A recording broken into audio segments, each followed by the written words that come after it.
أعوذ بالله من الشيطان الرجيم بسم الله الرحمن الرحيم الحمد لله رب العالمين الرحمن الرحيم مالك يوم الدين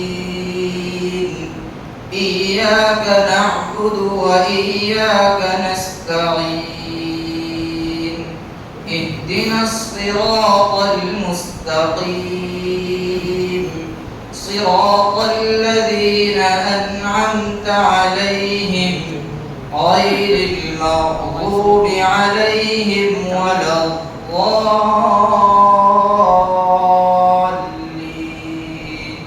صدق الله العظيم.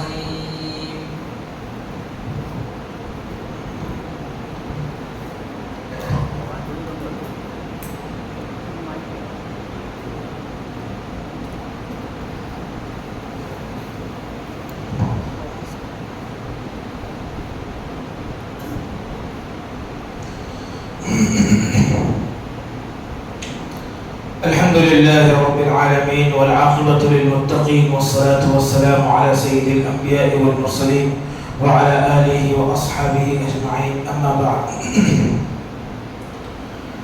گزشتہ دو مجلسوں سے یہ بات چل رہی ہے کہ قرآن کریم نازل کیسے ہوا ہے. تفسیر کے متعلق ابتدائی تمہیدی گفتگو چل رہی ہے. گزشتہ مجلس میں یہ بات آئی تھی کہ سب سے پہلے دو مرتبہ وحی کیسے آئی ہے. پہلی دو وحی کیسے آئی ہے. پہلی مرتبہ اقرأ بسم ربک الذی خلق والی 5 آیتیں نازل ہوئی اور دوسری مرتبہ جو وحی آئی اس کے اندر سورہ مدثر یا ایھا المدثر قم فانذر وربک فکبر یہ والی 5 آیتیں نازل ہوئی تھی. یہ سلسلہ وحی کا چلنا شروع ہوا. اس کے بعد وحی مسلسل 23 سال تک آتی رہی. وحی کا سلسلہ شروع ہوا اس وقت میں نے یہ بات کی وضاحت کی تھی کہ وحی جس دن پہلی وحی آئی غار حرا کے اندر اس وقت کیا تاریخ تھی. تو علماء کے اس میں دو قول ہیں. ایک تو قول یہ ہے کہ وہی 12 ربیع الاول یعنی حضور اکرم صلی اللہ علیہ وسلم کی پیدائشی تاریخ 8 یا 12 جو بھی ہے وہی اس کی بھی تاریخ. اس اعتبار سے پورا وحی کا جو زمانہ رہا ہے یعنی آخری وحی جو آئی پہلی وحی سے لے کر آخری وحی تک مکمل 23 سال ہوتے ہیں. 23 سال. اور اگر پہلی وحی 12 ربیع الاول کے مطابق نہیں ہے جیسا کہ بعض علماء نے فرمایا تو ان کے کہنے کے مطابق پہلی وحی جو نازل ہوئی ہے وہ حضور کی عمر جب 40 سال ہوئی اور اس کے بعد جو رمضان آیا اس رمضان کی 17 تاریخ کو یعنی 17 رمضان المبارک کو پہلی وحی آئی تھی. اس اعتبار سے آخری وحی تک کے جو زمانہ ہے یعنی پورا وحی کا جو زمانہ حضور اکرم صلی اللہ علیہ وسلم پر جو نازل ہوئی اس پورے وحی کا زمانہ ہوتا ہے 22 سال 5 مہینے اور 14 دن. 22 سال 5 مہینے اور 14 دن حضور اکرم صلی اللہ علیہ وسلم پر وحی نازل ہوئی اور اس کے بعد حضور اکرم صلی اللہ علیہ وسلم کی وفات ہو گئی. پہلی دو وحی میں نے بتلا دی. آخری وحی یعنی آخری آیت قرآن کریم کی کون سی نازل ہوئی. تو اس سلسلے میں دو باتیں ہیں. پہلی بات تو یہ ہے کہ آخری آیت جو قرآن کریم کی نازل ہوئی وہ ہے اليوم اکملت لکم دینکم واتممت علیکم نعمتی ورضیت لکم الاسلام دینا. آج آپ پر دین مکمل ہو گیا. صبح شاید میں وہ واقعہ بتایا تھا تو بکر رضی اللہ عنہ کے رونے والا واقعہ وہی بات کہ حضور صلی اللہ علیہ وسلم پر دین مکمل ہوا تو یہ آیت جو ہے وہ آخری نازل ہوئی ہے. البتہ دوسرے بعض علماء نے فرمایا کہ نہیں یہ آیت نازل نہیں ہوئی. قرآن کریم میں ایک آیت ہے وَاتَّقُوا يَوْمًا تُرْجَعُونَ فِيهِ إِلَى اللَّهِ. آپ ڈریے اس دن سے جس دن میں آپ کو اللہ کی طرف لوٹنا ہے. گویا کہ آخری آیت نازل فرما کر اللہ تبارک و تعالی نے ہر انسان کے دل میں قیامت کی یاد دہانی کروائی کہ آپ کے ذہن میں ہمیشہ قیامت کا ٹارچر رہنا چاہیے، آپ کے ذہن کے اندر ہمیشہ قیامت رہنی چاہیے۔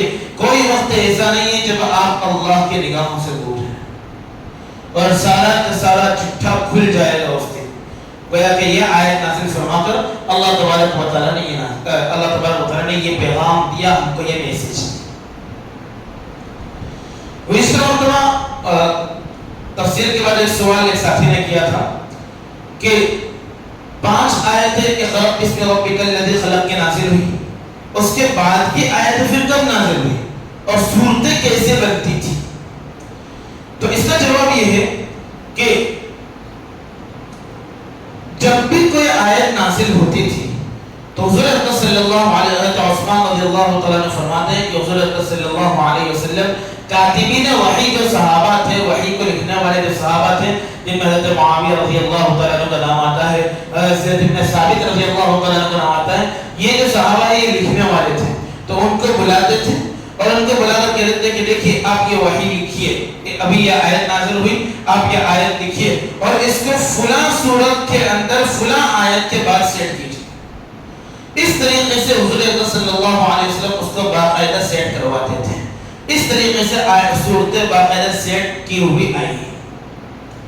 اب سوال یہ ہوتا ہے کہ وحی کی طریقے کیا تھے، وحی حضور پر کس طریقے سے نازل ہوتی تھی؟ تو وحی حضور اکرم صلی اللہ علیہ وسلم پر جو نازل ہوتی تھی اس کے کئی طریقے تھے۔ اس میں سب سے پہلا طریقہ، علماء نے تقریباً 5 یا 6 طریقے لکھے، اس میں پہلا طریقہ حضرت عائشہ رضی اللہ تعالی عنہا فرماتی ہیں کہ حضور اکرم صلی اللہ علیہ وسلم ہمارے درمیان بیٹھے ہوئے رہتے تھے اور اچانک حضور اکرم صلی اللہ علیہ وسلم پر ایک قنوت کی کیفیت آ جاتی تھی اور حضور اکرم صلی اللہ علیہ وسلم پریشان ہوتے تھے اور ایسی پریشانی کی حالت آتی تھی کہ حضور اکرم صلی اللہ علیہ وسلم کو پیشانی پر سے باقاعدہ ٹھنڈی کے زمانے کے اندر پیشانی کے اوپر سے پسینے گرنے شروع ہو جاتے تھے اور پیشانی کی جو رگیں ہیں وہ کھل جاتی تھی، ہم کو اندازہ ہو جاتا تھا، ہم حضور کے اوپر چادر ڈال دیا کرتے تھے۔ حضور اکرم صلی اللہ علیہ وسلم نے پہلی شکل جو بتلائی وہ یہ کہ مثل سلسلۃ الجرس، اگر گھنٹی بجتی ہے اور وہ گھنٹی مسلسل بجتی رہے تو انسان کو یہ اندازہ کرنا مشکل ہوتا ہے کہ کس طرف سے آواز آ رہی ہے، اور بار بار مسلسل وہ گھنٹی بجتی رہے تو اس کو یہ ہوتا ہے، پتہ نہیں چلتا ہے کہ وہ گھنٹی کی آواز سامنے سے آ رہی ہے، داہنی طرف سے آ رہی ہے، پیچھے طرف سے آ رہی ہے۔ حضرت جبرائیل علیہ السلام کا آنے کا وقت ہوتا تھا، اس وقت حضور صلی اللہ علیہ وسلم کے اوپر یہ کانوں کے اندر ایک گھنٹی کی آواز شروع ہوتی تھی اور گھنٹی کی آواز شروع ہوتی تھی بڑھتے بہت بڑھ جاتی تھی۔ اس وقت حضور صلی اللہ علیہ وسلم کو کسی چیز کا خیال نہیں رہتا تھا، ایسا لگتا تھا کہ ہر طرف سے گھنٹی کی آواز ہے اور پھر اس گھنٹی کی آواز کے اندر جبرائیل علیہ السلام تشریف لا کر یا پھر دوسری جو شکلیں ہیں ان شکلوں کے ذریعے اللہ تبارک و تعالی حضور صلی اللہ علیہ وسلم پر کچھ آیتیں اتارتے تھے، یعنی کچھ آیتیں سکھلائی جاتی تھی جو حضور صلی اللہ علیہ وسلم پڑھتے تھے، حضور کو یاد ہو جاتی تھی، پھر حضور اس کو بعد میں لکھوا دیتے تھے، یہ کیفیت ختم ہوتی حضور اس کو لکھوا دیتے تھے۔ یہ پہلی شکل ہے، اکثر میں اس تک یہی شکل رہا کرتی تھی اور حضور صلی اللہ علیہ وسلم نے فرمایا میرے پاس جتنی وحی کی شکلیں آتی ہیں وہ اشد علی، اس میں سب سے زیادہ اگر کسی شکل میں تکلیف ہوتی تھی، کسی طریقے میں تکلیف ہوتی تو وہ یہ شکل ہے کہ وہ گھنٹی کی آواز ایسی رہتی تھی، وہ ایسی مسلسل بجتی رہتی تھی کہ مجھے پتہ نہیں چلتا تھا کس طریقے سے آواز ہے، کہاں سے آواز آ رہی ہے اور وہ میرے اوپر وہ تکلیف کا اضافہ ہوتا ہی رہتا تھا۔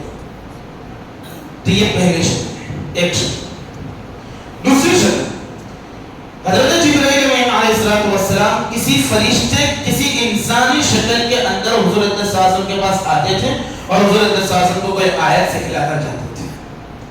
عام طور پر حضرت جبرائیل علیہ السلام حضرت دحیہ کلبی رضی اللہ تعالی عنہ کی شکل میں آیا کرتے تھے۔ حضرت دحیہ کلبی رضی اللہ تعالی عنہ بہت خوبصورت صحابی تھے، اتنے خوبصورت صحابی تھے کہ جب وہ شام وغیرہ کے سفر میں جایا کرتے تھے تو وہاں کی عورتیں آ کر اپنے شوہروں کو شکایت کیا کرتے تھے، حتیٰ کہ ایک روایت میں تو یہ بیان کیا ہوا ہے کہ جب وہ غسل باہر، اس وقت باتھ روم کو تھے نہیں تو عام طور پہ لوگ لنگی وغیرہ پہن کر باہر غسل کیا کرتے تھے، وہ باہر جب غسل کرتے تھے تو باقاعدہ یہود کی عورتیں، یہود کے مرد آ کر حضور صلی اللہ علیہ وسلم کو شکایت کرتے تھے کہ آپ دحیہ سے کہو کہ وہ گھر کے اندر یا کسی آڑ کی جگہ پر غسل کیا کرے، ہمیں ہماری عورتوں کے بارے میں ڈر لگنے لگتا ہے. یہ کہا اللہ نے ایسے خوبصورتی سے نوازا تھا. تو حضرت دحیہ کلبی رضی اللہ عنہ اس قدر خوبصورت تھے اور اس خوبصورتی کی وجہ سے حضرت جبرائیل امین علیہ السلام انہی کی شکل میں آئے. البتہ ایک عجیب و غریب بات کہ جن جن صحابہ نے حضور صلی اللہ علیہ وسلم کے پاس حضرت جبرائیل امین علیہ السلام کو حضرت دحیہ کلبی کی شکل میں دیکھا ہے، جنہوں نے دیکھا ہے، آخری زمانے میں ان کی آنکھوں کی روشنی ختم ہو گئی، ان کی آنکھوں کی روشنی ختم ہو گئی. عبداللہ بن عباس رضی اللہ عنہ نے ایک مرتبہ آئے، حضور صلی اللہ علیہ وسلم کے پاس حضرت دحیہ کلبی بیٹھے ہوئے تھے. ان کو ایسا لگا کہ حضرت دحیہ کلبی بیٹھے ہوئے، حالانکہ وہ دحیہ کلبی نہیں تھے، وہ جبرائیل امین علیہ السلام. وہ آ کر بیٹھے رہے، حضور صلی اللہ علیہ وسلم کے متوجہ نہیں ہوئے تو وہ دوسری جگہ پر چلے گئے، یعنی دوسرے کمرے میں یا کسی اور جگہ چلے گئے. بعد میں پتا چلا کسی ایک حضور صلی اللہ علیہ وسلم کی بیوی نے بتایا کہ وہ جبرائیل امین علیہ السلام تھے. اور متفقہ بات ہے کہ ابن عباس رضی اللہ تعالیٰ عنہ کا آخری زمانے کے اندر ان کی آنکھوں کی بینائی ختم ہو گئی تھی، نابینا ہو گئی تھی.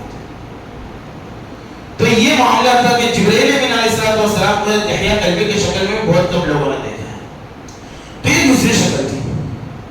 تیسری شکل جو تھی وہ یہ تھی کہ جبرائیل امین علیہ السلام اپنی اصل شکل میں آتے تھے، اصل شکل.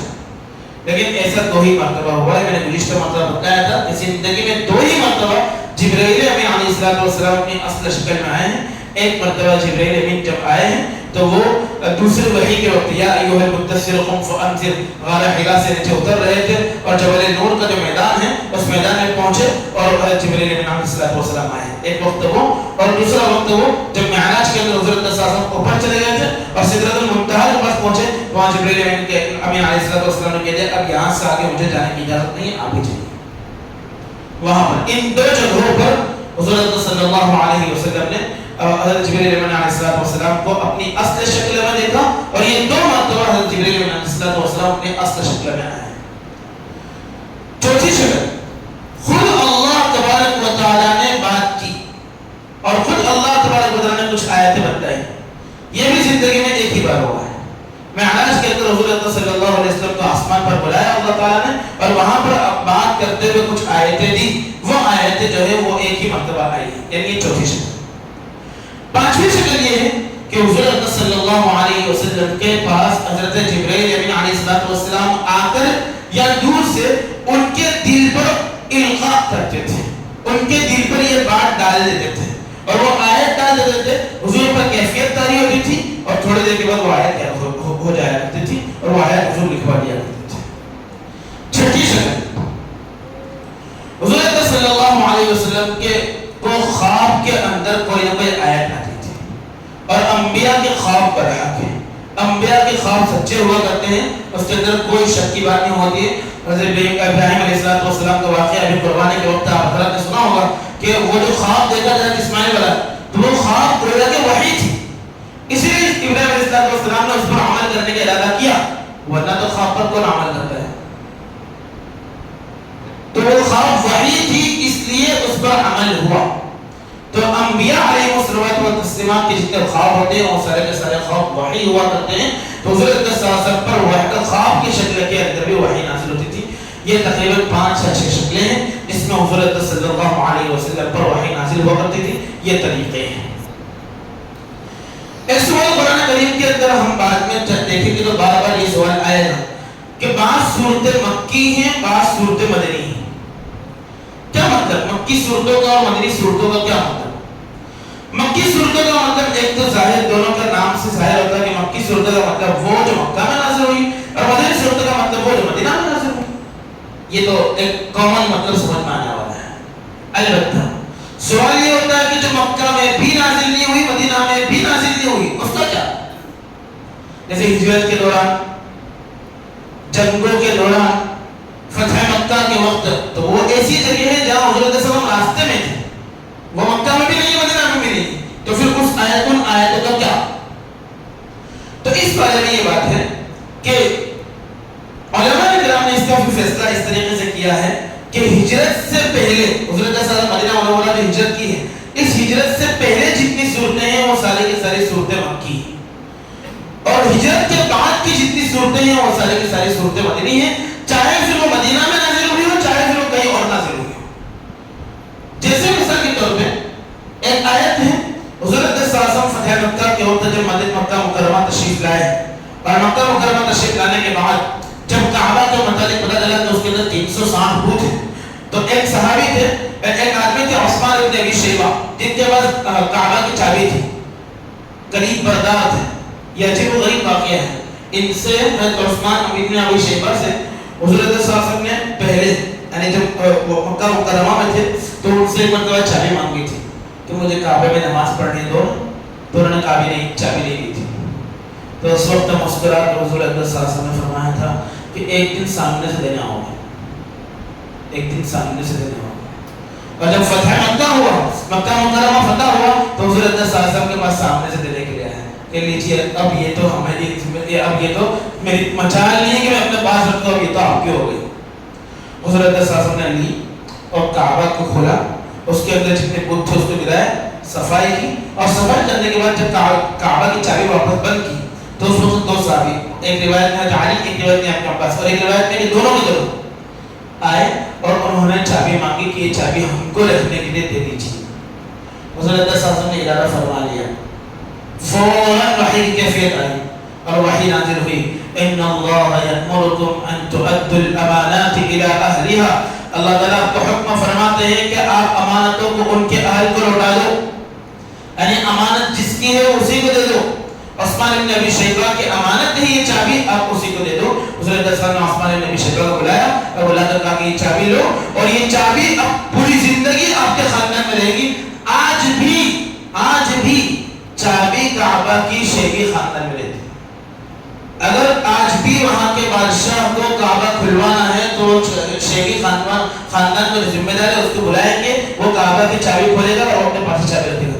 آپ نے وہ جو کعبے کا جو چینج ہوتا ہے، پردہ چینج ہوتا ہے، اور اس میں جو کعبہ دھلتے ہیں اس میں آپ دیکھنا تو ہمیشہ دیکھیں گے کہ آج کل کے زمانے میں سدیس آتے ہیں، یہ سدیس چلتے ہیں اور کبھی بادشاہ آتا ہے، لیکن اس سدیس کے ساتھ ساتھ ایک آدمی چلتا ہے جو کہیں کبھی اور کہیں نہیں دکھے گا، لیکن ایک اسی وقت دکھے گا۔ ماشاءاللہ وہ عربی ہوتے ہیں، وہ شیخی ہوتے ہیں۔ تو حضور صلی اللہ علیہ وسلم نے اس وقت کہا تھا کہ یہ چابی لو اور یہ آپ کے خاندان میں رہے گی زندگی بھر۔ حضور کی اس زبان کا ایسا پاس و لحاظ ہے، ظاہر بات ہے اللہ کے حبیب ہیں تو ایسا پاس و لحاظ ہے کہ وہ آج تک اسی خاندان میں ہے اور قیامت تک اسی خاندان میں رہے گا۔ تو یہ آیت دیکھنے جائے تو کہاں نازل ہوئی ہے؟ مکہ مکرمہ میں، لیکن ہے ہجرت کے بعد کی، اس لیے یہ آیت مدنی صورت میں ہے۔ یہ آیت جو ہے ان اللہ یأمرکم ان تؤدوا الامانات الی اہلھا نازل ہوئی مکہ میں، لیکن ہجرت کے بعد کی ہے، اس لیے یہ مدنی صورتوں میں ہے۔ تو فیصلہ یہ ہوا کہ ہجرت سے پہلے جتنی صورتیں نازل ہوئی وہ مکی صورتیں ہیں، اور ہجرت کے بعد جتنی صورتیں نازل ہوئی وہ مدنی صورتیں ہیں۔ کتنی ہیں؟ تو ہجرت سے پہلے مکی صورتیں جو ہیں وہ 87 ہیں، 87، اور مدنی صورتیں جو ہیں وہ 27 ہیں، 27، دونوں کو ملا کر ہو گیا 114۔ قرآن کریم کے اندر 114 صورتیں ہیں، 114 صورتیں۔ قرآن کریم کے اندر کتنی آیتیں نازل ہوا کرتی تھی؟ سوال یہ ہے کتنی آیتیں نازل ہوتی تھی؟ تو اس معاملے میں اللہ تبارک و تعالیٰ کو مختار تھے، اللہ تبارک و تعالیٰ کا اختیار تھا۔ بعض مرتبہ بڑی بڑی آیت، بعض مرتبہ چھوٹی چھوٹی آیت۔ سب سے بڑی جو آیت صورت نازل ہوئی ہے پورے قرآن کریم میں ایک ساتھ نازل ہوئی، سورہ انعام۔ سورہ انعام پوری ایک صورت ہے، لمبی چھوڑی، غالباً 1.5 پارے کی ہے، 1.5 یا 2 پارے کی۔ یہ پوری صورت ایک ساتھ نازل ہوئی ہے، پوری صورت۔ تو پوری ایک سب سے بڑی وحی جو آئی ہے حضرت صلی اللہ علیہ وسلم پر، یہ سورہ انعام کی وحی آئی ہے۔ اور سب سے چھوٹی اگر کوئی صورت حضرت صلی اللہ علیہ وسلم پر نازل ہوئی ہے تو قرآن کریم کا ایک ٹکڑا ہے غیر اولی الضرر، غیر اولی الضرر۔ ایک مرتبہ جبرائیل امین علیہ السلام تشریف لائے اور صرف یہ آیت نازل کی پھر چلے گئے۔ تو سب سے بڑی سورہ انعام اور سب سے چھوٹی غیر اولی الضرر۔ ابھی جب ہم انشاءاللہ آگے چلتے جائیں گے تو ایک لفظ آپ بار بار سنیں گے، وہ لفظ ہوگا شان نزول۔ شان نزول، شان نزول کیا چیز ہے؟ اس کو ذرا سمجھنے کی چیز ہے۔ ہمارے ایسا ہوتا ہے کہ ہم تفسیر اور درس قرآن وغیرہ میں بیٹھتے ہیں تو وقتی طور پر ہمارا ایمان پختہ ہو جاتا ہے، قرآن کریم کی تاثیر ہے کہ ایمان پختہ ہو جاتا ہے، لیکن یہ چیزیں ہم کو نہیں پتہ چلتی، 2 سال گزر جاتے ہیں، لیکن قرآن کریم کی بنیادی چیزیں کوئی مکی صورت کیا، مدنی صورت کیا، اور شان نزول کیا ہے، وحی کیا ہے، وحی کے طریقے کیا ہے، یہ بنیادی چیزیں ہیں. اس لیے میں اہتمام سے بتانے کی کوشش کر رہا ہوں اور اس کو ہم کو یاد رکھنا چاہیے. ایک چیز ہے شان نزول. شان نزول کیا چیز ہے؟ شان نزول کہتے ہیں کہ قرآن کریم کی بعض آیتیں جو نازل ہوئی ہے وہ کسی واقعے کے پس منظر میں نازل ہوئی ہے. کوئی واقعہ ہو اور اس واقعے کی وجہ سے وہ آیت نازل ہوئی تو کہتے ہیں وہ واقعہ اس آیت کا شان نزول ہے. مثال کے طور پر ایک صحابی ہے جو مرثد غنوی رضی اللہ تعالی عنہ. وہ صحابی مدینہ منورہ تشریف لے آئے. پہلے مکہ مکرمہ رہا کرتے تھے. مکہ مکرمہ کے اندر جب رہا کرتے تو ان کی ایک عورت تھی مکہ مکرمہ کے اندر جس کا نام تھا عناق. اس عورت کے ساتھ ان کی عشق بازی تھی. ان دونوں کے درمیان معاشقہ تھا. مدینہ منورہ تشریف لائے، ایمان لے آئے، معاملہ ختم ہو گیا. کسی کام سے مکہ مکرمہ جانا ہوا. جب مکہ مکرمہ جانا ہوا اور وہ عناق نامی عورت کو پتا چلا تو عناق نامی جو عورت تھی وہ جو مرثد غنوی کے راستے میں آ گئی، ان کو روک دیا اور ان کو گناہ کے لیے بلایا. انہوں نے انکار کیا. تو وہ اس قدر محبت میں تھی کہ اس نے یہ کہا کہ چلیے میں آپ سے نکاح کرنے کے لیے تیار ہوں. تو جب مرثد غنوی رضی اللہ عنہ نے فرمایا کہ دیکھ اب تک تو ہم دونوں ایک مذہب کے اندر تھے. تو بھی مشرک تھی، تو بھی مشرکہ تھی، بھی مشرک تھا، تو بھی کافرہ تھی، بھی کافر تھا، لیکن اب میرا مذہب چینج ہو چکا ہے. اب جب تک حضور اکرم صلی اللہ علیہ وسلم سے میری بات نہیں ہو جاتی ہے تب تک میں آگے نہیں بڑھوں گا. اگر نکاح بھی کرنا ہے تو پہلے حضور اکرم صلی اللہ علیہ وسلم سے بات ہو جائے اس کے بعد میں نکاح کروں گا. یہ بات طے ہو گئی. اور انہوں نے کہا کہ ٹھیک ہے. یہ آئے حضور اکرم صلی اللہ علیہ وسلم سے پوچھا، پورا واقعہ بتلایا. حضور اکرم صلی اللہ علیہ وسلم پر وحی کی کیفیت نازل ہوئی اور وحی کی کیفیت اور فوراً آیت کریمہ نازل ہوئی وَلَا تَنكِحُوا الْمُشْرِكَاتِ حَتَّى يُؤْمِنَّ وَلَأَمَةٌ مُؤْمِنَةٌ خَيْرٌ مِّن مُشْرِكَةٍ وَلَوْ أَعْجَبَتْكُمْ وَلَا تُنكِحُوا الْمُشْرِكِينَ حَتَّى يُؤْمِنُوا وَلَعَبْدٌ مُؤْمِنٌ خَيْرٌ مِّن مُشْرِكٍ وَلَوْ أَعْجَبَتْكُمْ. تم کسی مشرکہ عورت سے نکاح مت کرو جب تک کہ وہ ایمان نہ لائے. مومن باندی سے نکاح کرنا بہتر ہے اس کے کہ کسی آزاد مشرکہ عورت سے آپ نکاح کریں. یہ قرآن کریم کیا ہے؟ تو یہ جو آیت ہے یہ کہا جائے گا کہ یہ واقعہ جو ہوا ابو مرثد غنوی رضی اللہ عنہ کا، یہ ابو مرثد غنوی کا واقعہ اس آیت کا شان نزول ہے. یہ آیت جو ہے اس شان نزول میں نازل ہوئی ہے. تو قرآن کریم کی بہت ساری آیتیں جو ہیں وہ اس کی کچھ نہ کچھ شان نزول ہوتے ہیں. وہ شان نزول گویا کہ اس آیت کے نازل ہونے کی وجہ بنتے ہیں، اس کا مقصد بنتے ہیں. بہرحال یہ چند باتیں تھیں.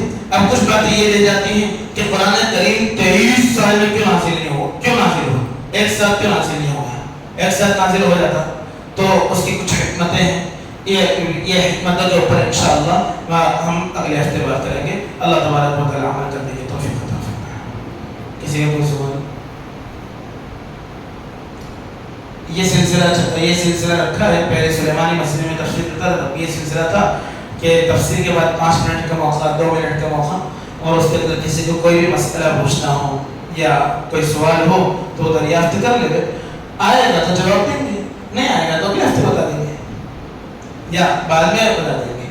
تو کسی کا کوئی سوال ہو اس تعلق سے، چاہے وہ تفسیر کے تعلق سے ہو چاہے وہ دوسرا کوئی ہو. دعا پڑھ لیں. سبحان اللہ و بحمدہ، سبحان اللہ.